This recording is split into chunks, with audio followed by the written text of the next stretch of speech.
Hey, family of millionaires. Welcome to this segment, Millionaire Success. This is a segment that showcases many life stories in different fonts because we all have a success story and we all have something to look forward to as we are building the life that we want to create. Today, we have a special guest. Her name is Olawasheyi, but you all can call her Shay. And yes, she is Nigerian. Her family is from Nigeria. She is a 20-year-old senior in college from Queens, New York. She is a human services major and recently got into grad school to pursue her master's in social work. Her career goal is to help people understand their worth and guide people through their life issues as much as she can. And ultimately, she would love to spread the word of Jesus Christ.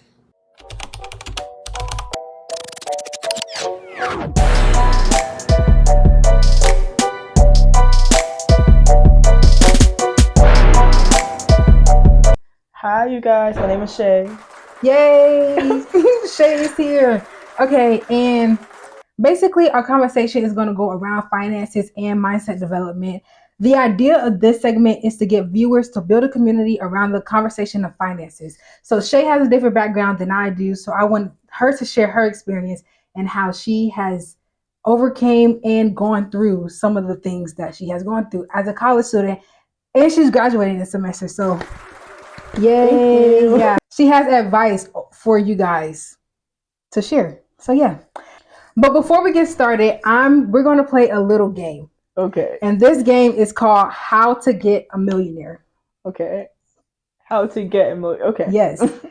Okay. This game is meant to be nosy and ask personal questions. Yay. The We love questions that. vary from would you rather, this or that, who's the best, and then you can fill in the blank, and never have I ever. Okay. So which one would you like? Would you rather? Would you rather? Yes. Okay, cool. The first question is if you were to be a part of a movie production, would you rather be on camera as an extra or behind the scenes working production? Behind the scenes working production because I want to have control of like what's going on. Okay. I feel like when you're extra, you do nothing. Like I'm sorry, Mm. but extra, you're just like there. Mm. Like I want to be behind the scenes, like creating. So you want to make an movies. impact on the movie. Got it. Yep. I love that. Okay. Would you rather sing a song at a karaoke bar or create a viral dance on TikTok? Viral dance on TikTok because I can't sing. So yeah, that's my answer. Okay. The beach, I cannot stand the sand. Like I don't like the sand because it's always so hot. The mountains, I don't like cold. So, but in the summertime, but even in the summer, I'm not going to the mountains. I'm not doing that. okay. I guess the beach. I guess the beach. Yeah, the water is nice. So yeah, I guess the beach. Okay. A very nice, clean beach. A clean beach. Yes, because I'm from New York. The beach be dirty sometimes. Okay. So a very nice, clean. Okay. Beach. Okay. Not bleach. Beach. Yes, okay. a beach. Mm-hmm. Okay, yep. And the last one I have is would you rather go back in time to fix your biggest mistake or look into the future to find out where you end up? Look into the future because I feel like God already like saved me and taken me away from so many things. So there's no point from going back. Look into the future just to see what God has planned for me because I'm excited. I'm eager to know what He has planned for me. So I would want to see what happens. I know that's right. Yeah. I know that's right. So that's the end of the How to Get a Millionaire series. I'm speaking into existence. We're all going to be millionaires. Shay's going to be a millionaire. To get her, she wants to make a difference in the world. So if you want to make a difference in the world, y'all need to connect with Shay. She wants to make a viral dance. Like y'all need to know how to do a little two-step. So yeah, that's gonna be y'all's time to connect and gather. And then we're just gonna leave out that beach and mountain. She's not a beach person. She's not a mountain person. So yeah. And then she wants to look into the future. God has been so good and so faithful. So at this point, like to see His plans for us and see His will be done in our lives, like that would be something amazing. So How to Get a Millionaire, that's how you can get Shay. She will become a millionaire. I'm speaking into existence. Yes, my name will become your reality. And I love that for you. Thank you. Yay. Yes. Okay. So now we're going to get into the questions. Okay. My first question is, how are you? Like that question can get like so deep or like so like narrow. I would say I'm honestly like I can't say I'm really good right now. Today was a really good day. This week was rough, but I spent time with the Lord, and I'm definitely a lot better now. Um, I mean, life still be lifing. I still have my little up and downs, but I would still say I'm really good right now. Honestly, like I could say I'm at peace. I'm good. Yeah. Love that for you. Thank you. Yeah. You're welcome. Okay. How did you see your life would be growing up versus how it is now? Oh, geez. Okay.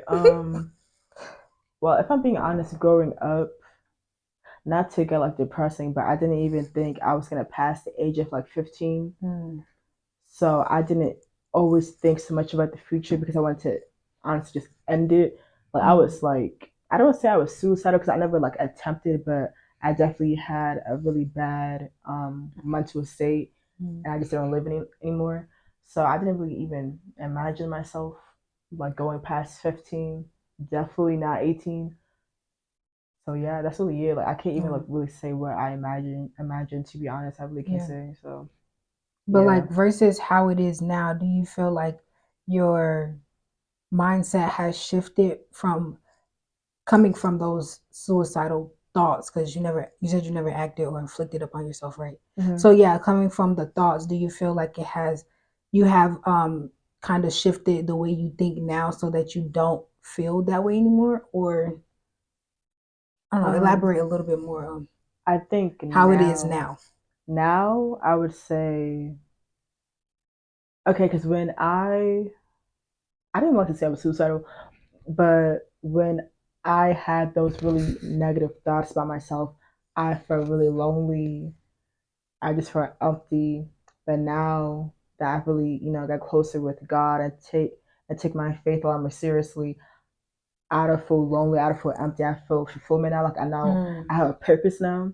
So I would say my mind shifted just due to God. Honestly, like He really like showed me who I am. Like I am called, I am chosen, I have a worth. I am His daughter. I have a purpose on this earth. So I know it's worth living. Basically, I know it's worth living here. Wow. So yeah, that's how I would say my mind changed now because I know like I have a purpose now. Like I'm not just like here just to be here. Like no, like I wasn't born by mistake. Like there's no mistake with myself. Like I have a reason for being here. So yeah. That's good. I love that. Okay. How important is it to you to have a community to support, uplift, and motivate you at all times? Now it's so important. Oh my goodness. Because I'm Christian and when I first got saved, I didn't have a community. I didn't know what fellowship was. Like I really didn't have any friends that were like deep into their faith, and now I have that.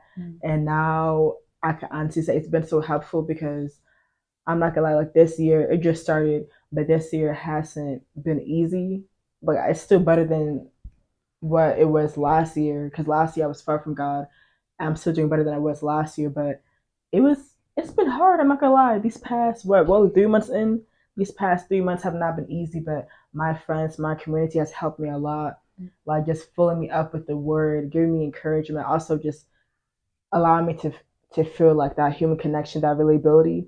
Like there's stuff I'll tell my friends, well they've been through it too, or they might be going through the same thing. They'll tell me how they overcame it, what I can do. So it's helped me a lot. It definitely did. So it's really important for me now, 100%. Yeah. Yeah.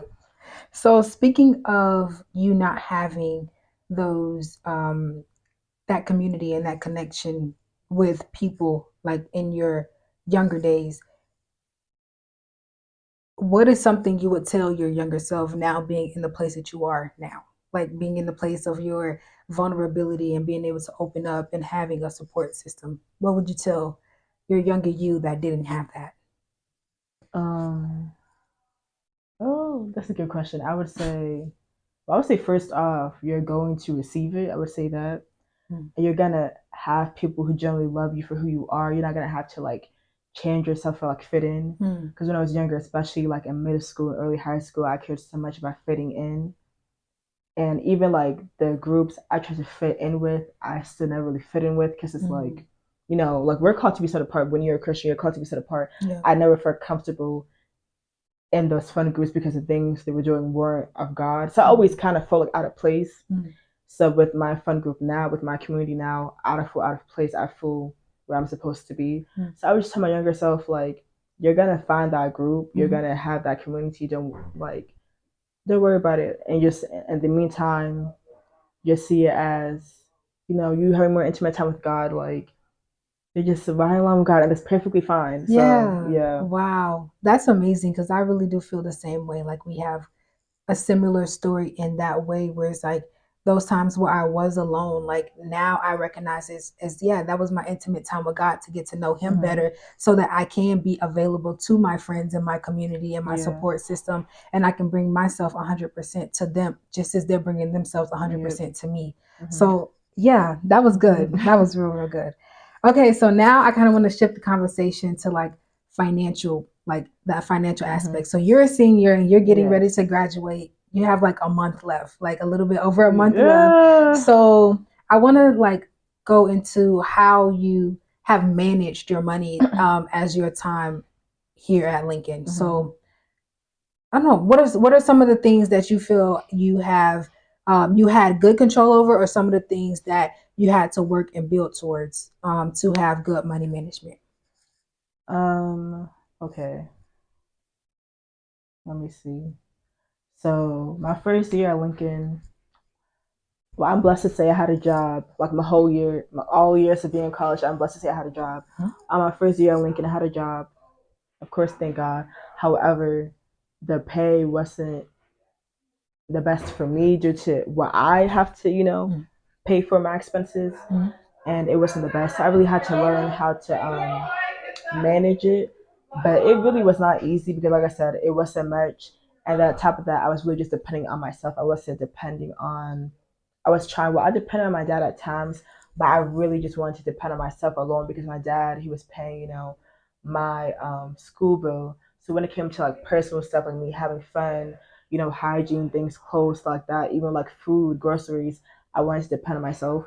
So I really had to learn like how to like budget honestly. And I had to learn like some things just might not be as important, like buying new clothes might not be that important right now, but you saving to, get groceries, or you saving to buy food is probably more important right now. Just picking and choosing honestly what is more important. And sometimes you have to, not that you can't have what you want, but sometimes you might have to delay it. Like if you know you have something that's more important to pay for right now, use some money for that, but then later on you can use it for something else too. That's good. So I would say that also just something I recommend to everyone.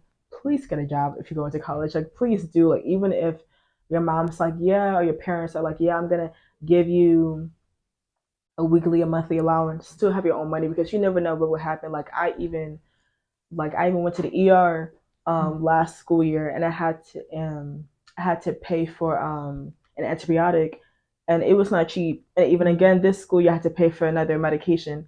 And if I didn't have the money on I don't know what the word would be, but if I didn't have the money like right then and there, it's like what would I have done?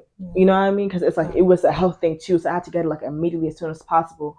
So yeah, I just really recommend having a job, even if you don't have a job, like an internship, something that could like help you, especially as a woman. Like being a woman, it's not cheap. Hygiene stuff is expensive, so make sure you have the money. Like yeah. So basically, like being independent and having your own and not depending on like your parents or people in your family to support you in that way. Yeah. Got it. And also, something I want to add too, you have to understand that like your parents, your family members, your older siblings, they're people too. Life happens too.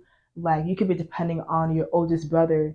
He might lose his job, God forbid, but he might lose his job. His pay may go down. Something may happen to you. So now it's like, wait, now you're stuck. It's like, what am I supposed to do? You know what I mean? Yeah. So that's why it's really good to have your own money. So it's like, God forbid something happens with whoever you're depending on.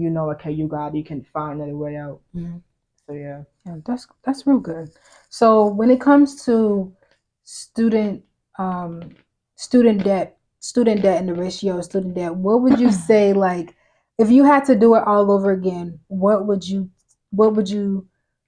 advice would you give to people that's like looking to take out student loans? Maybe they haven't applied for scholarships, or maybe their parents aren't going to be the source for them to pay the college, so they do have to take out student loans. What would you say like to the people that have to take out loans, or yeah. Okay. But we want to be honest, right? We're being honest. Yeah, this is an honest conversation.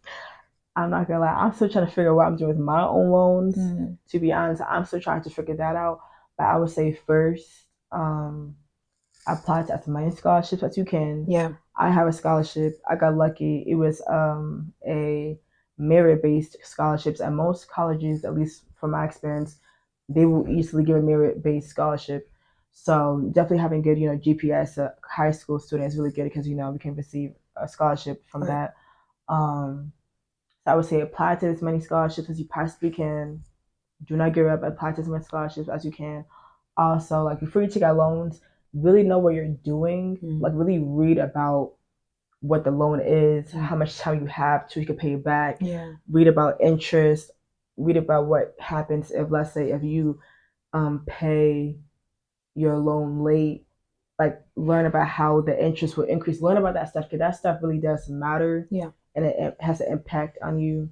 Also learn about credit cards. Don't be so quick to get a credit card if you know you can't pay it back. Like if you know you can't pay it back, do not get a credit card.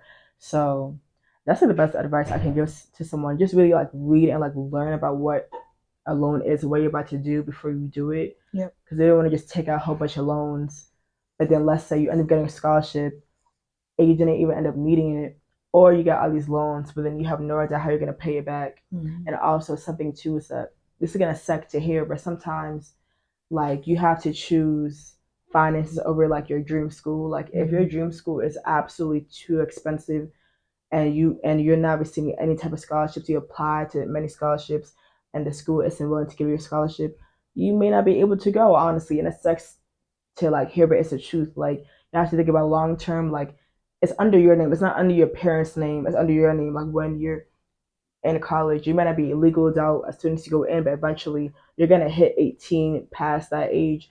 It's not under anyone else's name. It's under your name. Think about how it's gonna impact you, and especially if, let's say, you're going to college and you're doing a major. Let's say you're entering a career where you might not get money immediately as soon as possible. You need to figure out how you're gonna balance still paying for your own life expenses while having to pay back these loans. So just really think about it before you do it. Like just think and read and like really become knowledgeable about everything. That's what I would say. So and then also I would say like we go to a school that really a lot of people don't know about, but there's so many opportunities at this school. So when you're looking at colleges and you have like an idea of a dream school, really look into those specific details of that school that you like and see where you can find it at a school that's not so expensive. So like you really can find what you're looking for at a school that's way like half the cost of where you really want to go. And if you just want to go for, if you're that type of person that just want to go for the aesthetic, okay, cool, that's cool. But at the same time, like Shay said, like we're thinking about the long term. We're not just thinking about the current moment. So make sure you keep that into account. So yeah, now that we talked a little bit about money management, what would you tell a person that's going into their freshman year? It could be about finances, it could be about anything. Like your experience or like not even your experience or having the understanding that you have now and being at a place of peace. Because if I'm not mistaken, like coming into college, you wasn't at that place, right? No. Okay. So yeah, what would you say to somebody coming in and they're not at a place of peace? And maybe like a way they can find it or a way they can navigate themselves to being there. I would say first off, really put yourself out there. Because when I first came to college, I was so closed off and I felt so lonely. And it's funny because the friends I wanted to be friends with, we weren't friends at the time because I was so like distant, and now we're friends. So it's just funny how that all worked out. So I would say really put yourself out there. Don't be like afraid to like talk to people. But also have discernment. Like not everyone is your friend. Not everyone is meant to be in your circle. Yeah. So I would definitely say put yourself out there. Like if I'm not saying like be like a fake extrovert. Don't be so energetic if you know that's not who you are. But at the same time, don't be afraid to say hi to that one person you're always passing by. Like if you have a conversation with someone and it's really cool and it ends up turning something really deep, don't be scared to be like, hey, like can we hang out, let's go to this event together, do stuff like that. Don't be afraid to follow up. Right, don't be afraid to go do those extracurricular things, you know.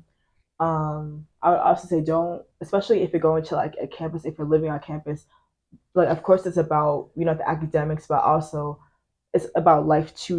You're going to learn so many life lessons while you're in college.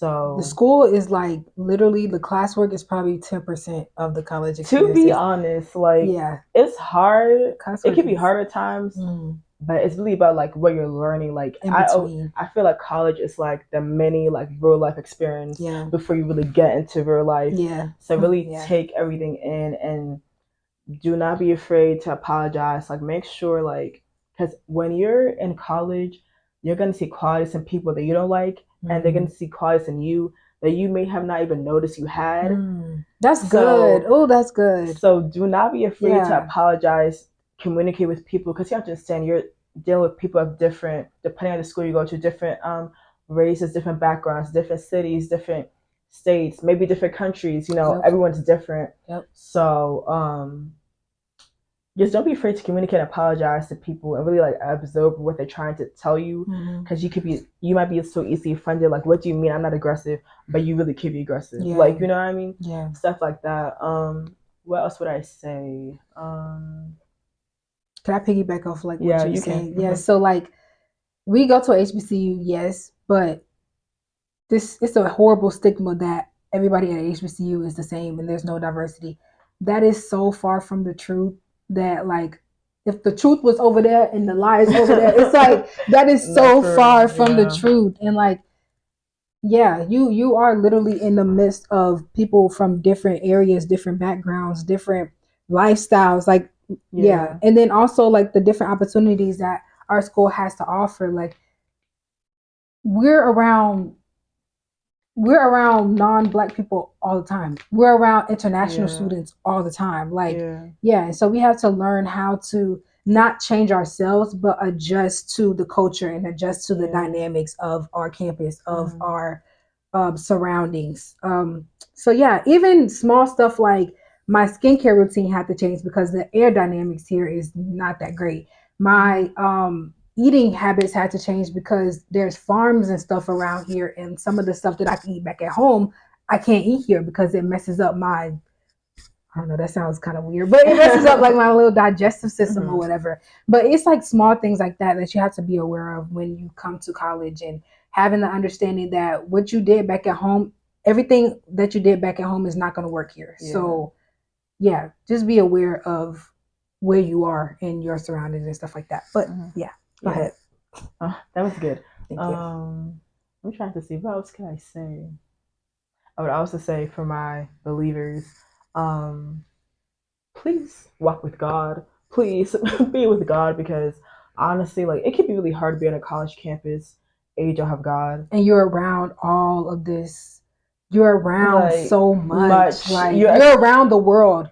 It's like we're in this world, but we're not of this world. But like literally, we're around everything. And not only you're around, you're exposed, and not by choice either. Yeah. Like there's going to be things you're going to see, and you didn't choose to see it, but you see it because you're literally in it. And, so I would say like really like outside that door. Like as soon as you walk outside that door, right, you can already smell it. So it's like you know, like just I would say like stay with God. It won't be easy. You're gonna be tempted. You might even slip up sometimes. We're not perfect. I know I have, but just walk with God. Know that He will never leave you, never forsake you. Like He's there, and you will find your community. You will find your fellowship. Hey, you might even be called to start the fellowship. You never know. Listen, you never know. So yeah, just stay with God, and He'll be with you always. And also when it comes to academics, like I know I said it's not all about academics, but you didn't pay to come to college for no reason. Nothing. It's still about the academics. No, like, literally. Take your academics seriously. Literally. Like you should feel good and take pride to know that I got on Dean's List this semester. Like you know what I mean? Yeah. Take it seriously too. And it's not easy, of course. You might mess up at times, but just try to do your best. Because keep in mind, this isn't just to like get grades. It's you're coming to college because you want to learn about something you want to actually work in. You know what I mean? So actually try to like learn what you're paying for, because you're learning for a reason. You're not just learning just to get the A. You're learning because, oh no, I want to be a doctor. I want to be a social worker. I want to be an entrepreneur. I want to be an artist. Like, you're doing it because there's a purpose behind it, not just to get the A or the B or even the C just to pass. Like, yes, C's get degrees, but no, don't make that like your standard. Yeah, your standard. Like, you know what I mean? So that's good, because a lot of people say, oh, at least I passed, but no, we're reaching for the stars. Like, literally, we're not just trying to get by. We're trying to excel in every single thing that we do. So that was good. That was real good. So this has been a really great conversation. Shay, thank you so much for joining me. Welcome. Thank you. In this conversation. So I'll see you guys in the next video. Bye.